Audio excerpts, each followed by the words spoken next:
প্রবল তাপপ্রবাহ এবং চড়া রোদের কারণে বিজেপির সভামঞ্চ প্রায় ফাঁকা, এমনই ছবি লক্ষ্য করা গেল মুর্শিদাবাদ জেলার জঙ্গিপুরে।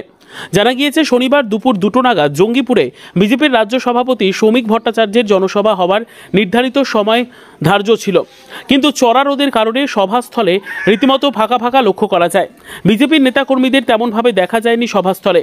মঞ্চের দুদিকে পাতা চেয়ারগুলো একেবারে ফাঁকা। দুপুর 2টোর সময় সভা শুরু হওয়ার কথা থাকলেও মাঠের বেশিরভাগ দর্শক আসন তখনও ছিল ফাঁকা। যদিও রঘুনাথগঞ্জ শহরের ডাকবাংলা ইতিমধ্যেই এসে পৌঁছে গেছেন বিজেপির রাজ্য সভাপতি শ্রমিক ভট্টাচার্য, এমনটাই জানা যাচ্ছে। তবে চড়া রোদের জন্য সভা দেরিতে হবে বলে বিজেপি সূত্রের খবর। তাই তাদের অনেকেই তৃণমূল ছেড়ে আগামী বিধানসভা ভোটের আগেই আবার বিজেপি দলেই দেবেন সঙ্গ। এই ভবমাঝারে মোরা এসেছি একা, যাবো একা। কম ময়দা চাল, চিনি আলু ডাল নিয়ে দুর্নীতি করান তৃণমূলের নেতা মন্ত্রীদের সনে